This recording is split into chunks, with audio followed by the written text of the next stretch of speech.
அனைவருக்கும் வணக்கம். மிதுன ராசிக்காரர்கள் நன்கு நாடகம் ஆடுவதைக் கண்டு முடிவெடுக்கும் நேரமாக எந்தெந்த விஷயங்கள் டிசம்பர் முதல் வாரத்தில் அமைய போகிறது என்பதை ஆராய்ந்து பார்க்கும்போது, டிசம்பர் முதல் வாரம் என்பது பல வகையில உங்களை கண்டால் ஒரு பேச்சு, காணவில்லை என்றால் மற்றொரு பேச்சு என செயல்படுகிறவர்களை கண்டு நல்ல ஒரு முடிவு எடுக்கக்கூடிய ஒரு இனிமையான தருணமாக அமைவதற்கான வாய்ப்பு நிச்சயமாக இந்த டிசம்பர் முதல் வாரத்தில் கிடைக்க போகிறது என்பதை கிரகநிலைகள் தெளிவாகவும் துல்லியமாகவும் உறுதிப்படுத்துகின்றன. அதிலும் குறிப்பாக இந்த டிசம்பர் முதல் வாரத்தில் 3ஆம் தேதி அன்று செவ்வாய் வக்ரகதியில் திரும்புகிறார்.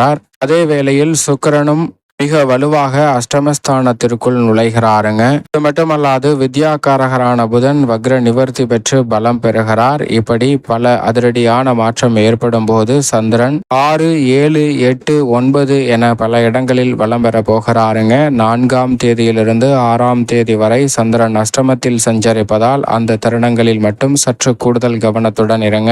மற்றபடி அனைத்து தருணங்களும் நல்ல மாற்றத்திற்கும் வழிவகை செய்யக்கூடிய வகையில் சிறப்பான சந்தர்ப்பங்கள் மிதுன ராசிக்காரர்களுக்கு உருவாக்கி கொடுப்பதற்கான முதன்மையான யோகம் உண்டு. ஏனென்றால் மிதுன ராசிக்காரர்களை பொறுத்தவரைக்கும் இந்த வேளையில் பல கிரகநிலைகள் நன்கு நாடகமாடுவதை கண்டு சரியான முடிவெடுக்கக்கூடிய வகையில் பல நல்ல வாய்ப்புகளை நிச்சயம் சிறப்பாக ஏற்படுத்தி கொடுக்க போகிறது. எனவே தங்களுடைய வாழ்வில் இருக்கக்கூடிய பல சிரமங்களை ஏற்படுத்தியவர்கள் மத்தியிலிருந்து விலகி நல்ல மாற்றமும் முன்னேற்றமும் நிறைவாக சந்திப்பதற்கான பல வாய்ப்புகள் மிதுன ராசிக்காரர்களை நிச்சயமாக தேடி வருகிறது. குறிப்பாக உங்களுக்கு குடும்ப ரீதியாக இருக்கலாம், உறவுகள் ரீதியாக இருக்கலாம், உத்தியோக ரீதியாக, தொழில் ரீதியாக, கலைத்துறை, அரசியல் துறை ரீதியாக என எந்த ஒரு விஷயமாக இருந்தாலும் உங்களை கண்டால் ஒரு பேச்சும், உங்களை காணவில்லை என்றால் இன்னொரு வகையான பேச்சுகளையும் வெளிப்படுத்தக்கூடிய நபர்களிடமிருந்து நல்ல மாற்றத்தை சந்திப்பதற்கான வாய்ப்பை நிச்சயமாக மிதுன ராசிக்காரர்களுக்கு கிரகநிலைகள் வலுவாக ஏற்படுத்தி கொடுக்க போகின்றன. அதிலும் குறிப்பாக விரயஸ்தானம் என்று சொல்லக்கூடிய 12ஆம் இடத்தில் வக்ரகதியில் வீற்றிருக்கிறார். முழு சுப கிரகமாக இருக்கக்கூடிய குரு ராசியின் அதிபதியான வித்யாகாரகரான புதனை தனது பார்வையில் பகை கிரகமாக பார்க்கிறாருங்க.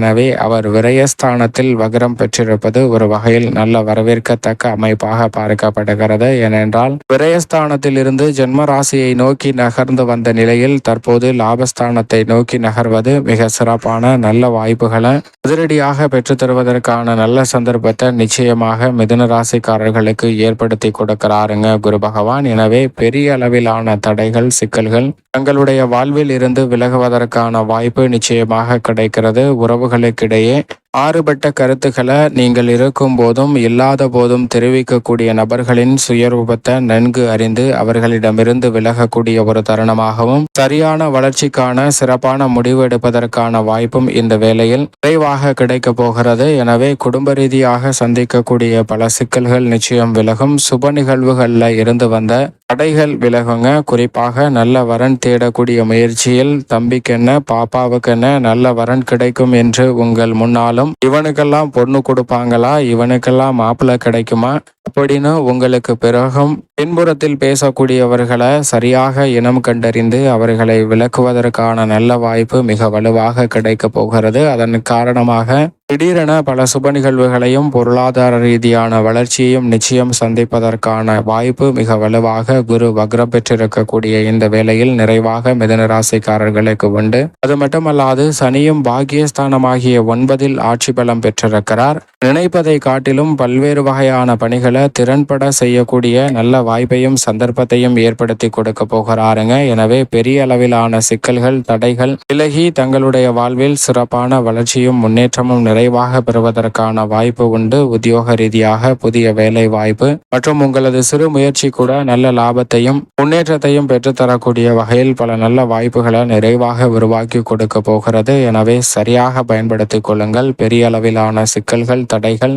தங்களுடைய வாழ்வில் இருந்து விலகி நல்ல மாற்றத்தை நிறைவாக சந்திப்பதற்கான வாய்ப்பை நிச்சயமாக சனி ஏற்படுத்தி கொடுக்க போகிறாருங்க. உத்தியோக ரீதியாக சக பணியாளர்கள், மேல் அதிகாரிகள் மற்றும் நிர்வாகத்தின் போக்கும் சாதகமாக அமையும். இந்த தருணத்தில் எழுத்து தேர்வை எதிர்கொள்ளக்கூடியவர்கள் அல்லது நேர்முக தேர்வை எதிர்கொள்ளக்கூடியவர்களுக்கு வெற்றி வாய்ப்பு நிறைவாக கிடைப்பதற்கான யோகம் உண்டுங்க. ஊதிய உயர்வு, பதவி உயர்வு, விழுப்ப இடமாறுதல் உள்ளிட்ட பல அதிரடியான மாற்றங்களை நிறைவாக சந்திப்பதற்கான முதன்மையான யோகம் மிதுன ராசிக்காரர்களுக்கு உத்தியோகம் சார்ந்த பணிகளில் நிச்சயமாக உண்டு. அதோடு மட்டுமல்லாது லாபஸ்தானத்தில் ராகு நிலை கொண்டிருப்பதால் அனைத்தையும் காட்டிலும் இந்த தருணத்தில் நிறைவான லாபத்தை பெறக்கூடிய வகையில் தொழில்துறையில் அற்புதமான வளர்ச்சி கிடைக்கும். கலைத்துறை, அரசியல் துறை சார்ந்த பணிகளிலும் எதிர்பாராத அதிரடியான மாற்றம் நிறைவாக கிடைக்க போகிறது. சுக்கிரன் அஷ்டமத்தில் மறைந்தாலும் கூட பெரிய அளவில் சிக்கல் இல்லாமல் பல பணிகளை கனகச்சிதமாகவும் துல்லியமாகவும் செய்து முடிப்பதற்கான நல்ல வாய்ப்பும் சந்தர்ப்பமும் நிறைவாக கிடைக்க போகிறது. ஏனென்றால் சுகஸ்தானத்தில்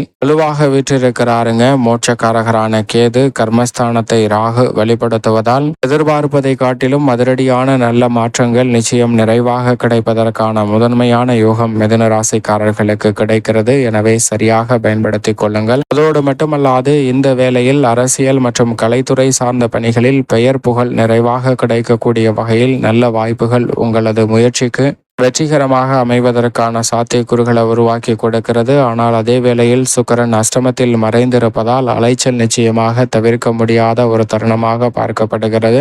சுறுசுறுப்பாக பணிகளை செய்தாலும் கூட நீங்கள் நினைத்த முன்னேற்றத்தை பெறுவதில் சற்று காலதாமதம் ஆவதற்கான வாய்ப்பு நிச்சயமாக உள்ளது என்பதை அஷ்டமஸ்தானத்தில் வீற்றிருக்கக்கூடிய சுக்கிரன் தெள்ள தெளிவாக மிதுன ராசிக்காரர்களுக்கு உறுதிப்படுத்துகிறாருங்க. தனஸ்தானத்தை செவ்வாய் வலு சேர்க்கிறார். எனவே குடும்ப ரீதியாக பல்வேறு வகையான சுப நிகழ்வுகள் எதிர்பார்ப்பதை காட்டிலும் கைகூடுவதற்கான முதன்மையான யோகம் உண்டு. ஏனென்றால் அங்கு அவர் வக்ரம் பெற்று ஜென்மராசியை நோக்கி நகர்வது நல்ல மாற்றத்திற்கு அடித்தளமிடுகிறது. ஏனென்றால் செவ்வாய் தனஸ்தானத்தில் இருப்பதை விட ஜென்மராசியில் இருப்பது சற்று நல்ல மாற்றத்திற்கு அடித்தளமிடக்கூடிய வாய்ப்பாக உள்ளது. எனவேதான் செவ்வாயினுடைய வக்ரம் மிதுன ராசிக்காரர்களுக்கு எதிர்பார்க்கக்கூடிய புதிய விளைநிலம் வாங்குதல், வீடு, வீட்டுமனை, வாகனம் வாங்குதல் உள்ளிட்ட பல நல்ல வாய்ப்புகளை சிறப்பாக அமைப்பதற்கான வாய்ப்பை நிச்சயமாக உருவாக்கி கொடுக்கும். துணிச்சலாக பல முடிவுகளை திறன்பட எடுப்பதற்கான நல்ல யோகம் நிறைவாக கிடைக்க போகிறது. அது மட்டுமல்லாது ராசியின் அதிபதியான புதனும் சூரியனும் இணைந்து கர்மஸ்தானம் என்று சொல்லக்கூடிய